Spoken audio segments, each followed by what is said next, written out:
Episode 3, Our Favorite Spot. Nighttime has now fully hovered over the area. Stacy knew that she should have left the isolated beach a few hours ago before it turned completely dark. Now, all boats have left the island, and Stacy would have to wait till morning for the first boat to send her back to the mainland. Seated on the sand with her toes dipped into the edge of the water, Stacy sat there remembering what the boat captain said earlier. Forget about the sad thoughts that you have, as nothing is more attractive to such spirits than negative feelings.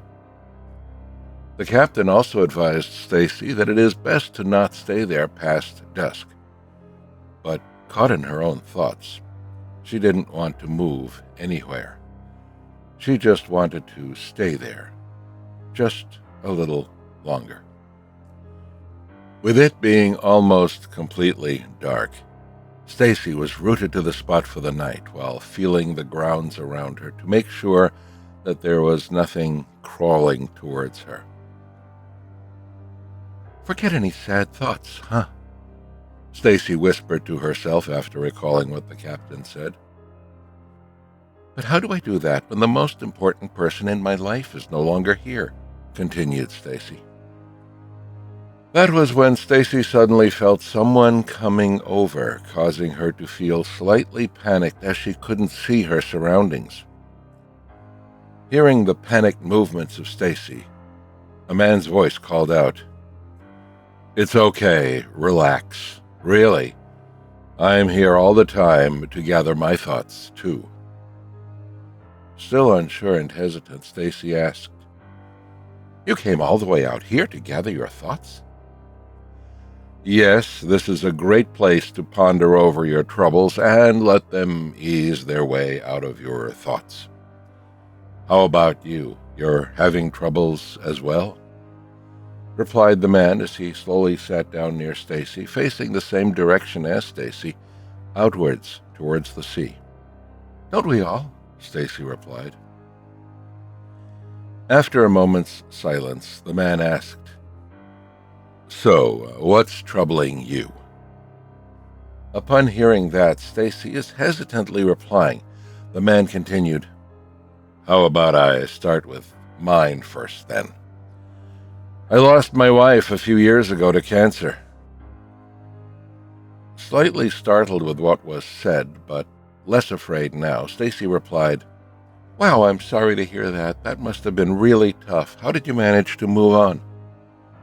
I tried to move on with my life, starting anew and meeting new people. But it just doesn't feel right. I still feel like I'm missing my best friend," shared the man. Stacy then silently thought to herself, it was something about talking to someone in the dark that felt really free, that she could share any problems that she had, let go of the emotions, and the person wouldn't know who Stacy was. Still hesitant, but beginning to open up, Stacy shared, The entire time I was here, all I thought about was him, and how things could end just like that." "What exactly happened?" asked the man. "We were about to get married, but the day before our wedding day, he just went missing. He reappeared a couple of weeks later through a text message and said that he wasn't ready to be married to someone," said Stacy. The man stayed silent as Stacy began pouring out her emotions, as tears began to flow down her cheeks.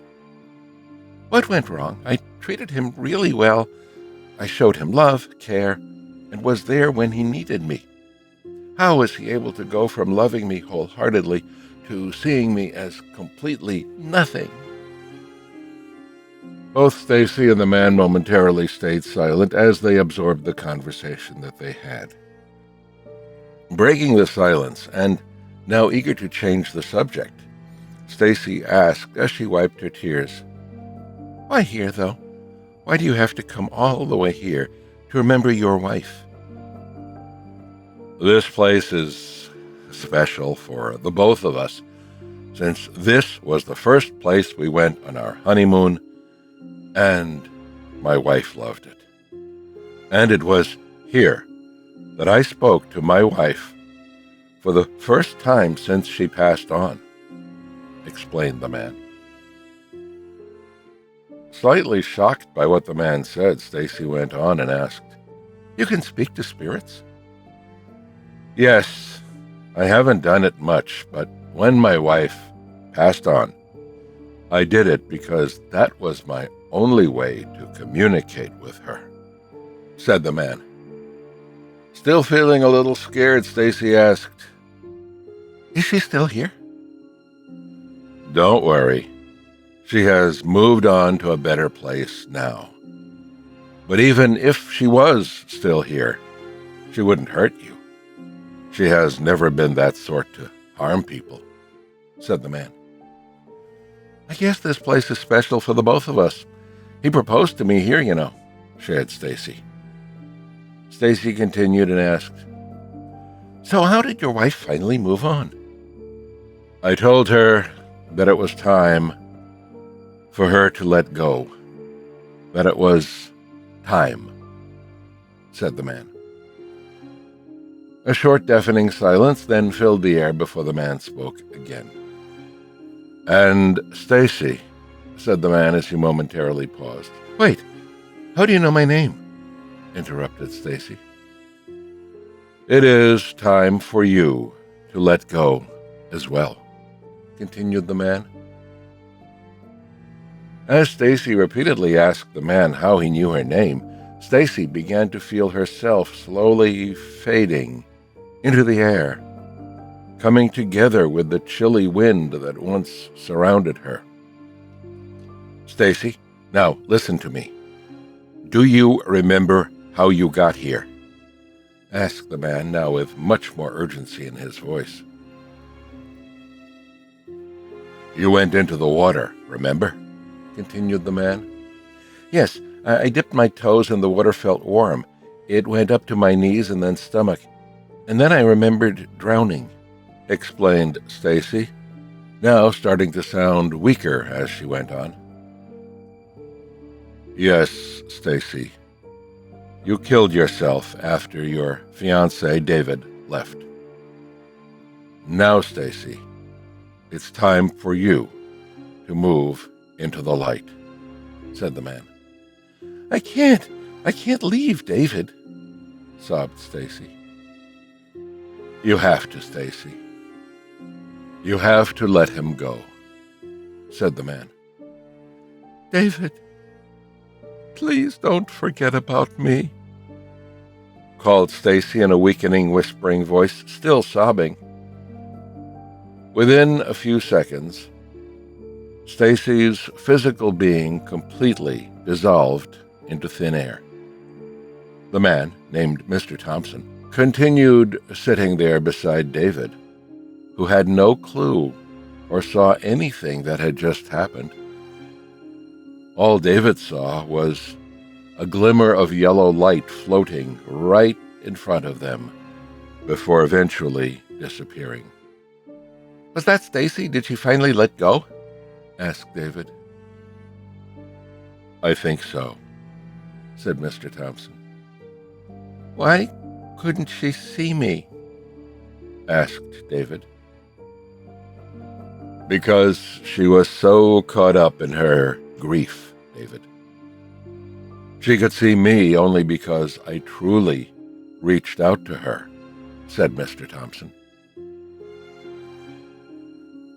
"I would have liked to tell her I'm very sorry and I didn't mean for this to happen to her," said David in a cracking voice. "In life, we don't always get the chance to.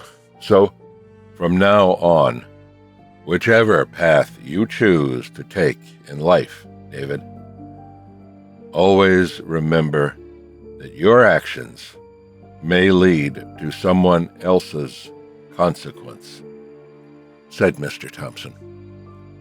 After pausing momentarily, David asked, "You're not going to ask why I left her?"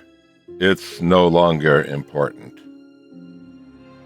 I hope now Stacy will no longer visit you in your dreams, David," said Mr. Thompson as both of them walked towards their tent to sleep for the night.